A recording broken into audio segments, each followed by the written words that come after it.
आप जानते ही हैं कि स्वामी प्रसाद मौर्य हमेशा ही विवादित बयान देने के लिए जाने जाते हैं और वो हमेशा ही विवादित बयान देते हैं और इसी तरीके से वो अपना सलाह रहे हैं। पहले वो बहुजन समाज पार्टी में थे, फिर बीजेपी में आए, मंत्री दोनों जगह थे, फिर समाजवादी में गए, जहाँ उनको मौका मज़ा नहीं आया तो फिर से अपनी पार्टी एलजेपी खड़ी कर दी। तो देखें उनके बारे में हमेशा ही वो हिंदू मुस्लिम करते रहते हैं।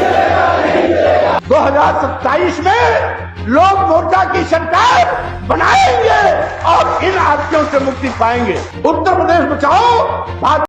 तो ये बात सभी को ज्ञात है व विदित है कि हमेशा ही स्वामी प्रसाद मौर्य विवादित बयान देते हैं, खास करके हिंदुओं के विरोध में तो जरूर देते हैं। वह हिंदू ग्रंथों के बारे में ऐसा वैसा कुछ बोलते रहते हैं और इसी को लेकर के करनी सेना के कार्यकर्ताओं ने स्वामी प्रसाद के मौर्य के जो रहते हैं उनके घर पर प्रदर्शन करने गए थे या हमला करने गए थे ये तो पता नहीं, परंतु उनके कार्यकर्ताओं के अनुसार वो वहाँ पर हमला करने गए थे और वहीं पर हुआ जो घमसान देखा आपने तस्वीरों में शुरू ही हुआ है। आगे आप पूरा घमसान देखिए किस प्रकार से बाहर निकाल करके करनी सेनाओं के कार्यकर्ताओं किस प्रकार से बार बार पीटा गया, जबकि उत्तर प्रदेश पुलिस ने पूरी तरह से उनको बचाने की व्यर्थ कोशिश की। व्यर्थ ही कहूँगा इसको, जैसे कि आप तस्वीरों में खूब अच्छी तरीके से देख सके कितनी धुलाई हुई है, जो करनी सेना के लिए बड़ी शर्म की बात है कि उनके कार्यकर्ता पीटते ही जा रहे हैं। देखते रहे बिंदाल हलचल, नए चैनल सब्सक्राइब भी करें,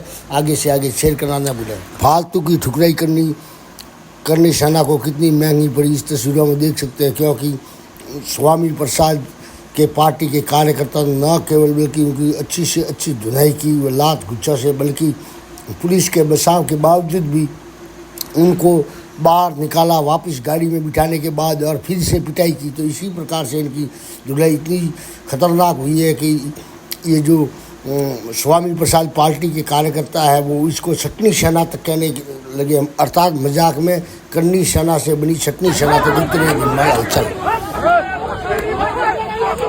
तो यूट्यूब चैनल पर सब कुछ तो साफ साफ दिखाना संभव नहीं है, परंतु जो दिखाना संभव है वो दिखाया। कितनी बड़ी ठुकाई हुई है करनी सेना की, जो कि हमेशा अपने बड़बोलेपन के कारण ये भी विवादित रहते, यानी दोनों ही लगभग विवादित ही लोग हैं। तो इस प्रकार से पूरा समझिए आप वीडियो के जरिए।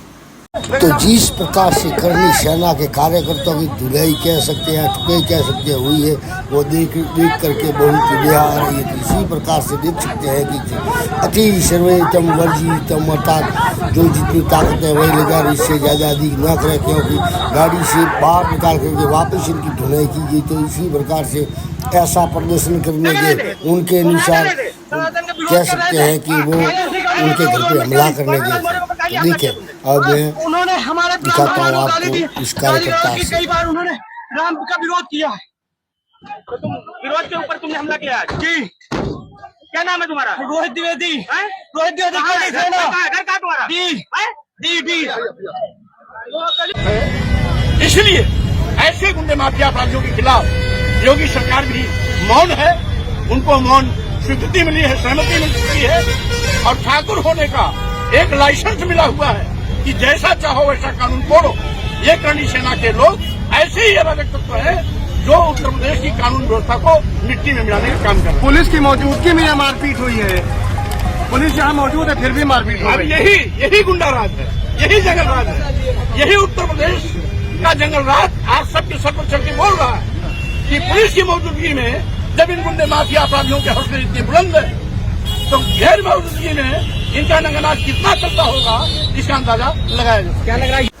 विरोध जताने आए थे या पता नहीं हमला करने आए थे, परंतु इन्होंने जो बताया कि पिटाई उन कार्यकर्ताओं की जीभ से निकाल करके, पुलिस की जीभ से निकाल कर फिर से पिटाई की गई है।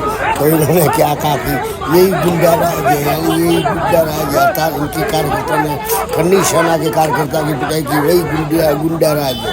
कितने गुंडा राज है।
तो स्वामी प्रसाद मौर्य के घर पे हमला करने आए थे प्रदर्शन, ये तो नहीं कह सकते, पर जो ठुकाई हुई है करनी सेना के कार्यकर्ता की वो बहुत ही दंदनीय स्थिति थी, क्योंकि पुलिस के बार बार बसाने के बावजूद भी उनकी पार्टी के कार्यकर्ता लगातार उनकी पिटाई कर रहे थे। तो देखते रहे बिनबाल हलचल, चैनल को आगे से आगे शेयर कराना भूलें, अर्थात अति सर्वेतम वर्जितम। जिस प्रकार से करनी सेना के कार्यकर्ता की पिटाई हुई है, धुनाई हुई है, कह सकते हैं ठुकाई, तो इसी प्रकार से कभी इतिहास में ऐसी ठुकाई स्वामी प्रसाद के पार्टी के कार्यकर्ता ने की, वो ऐसी कभी नहीं हुई है। इसी प्रकार से देख करके योगी सरकार की वास्तव में कानून व्यवस्था के बारे में क्या कहेंगे, क्योंकि ठुकाई तो उन्होंने की है परंतु कानून व्यवस्था में सवाल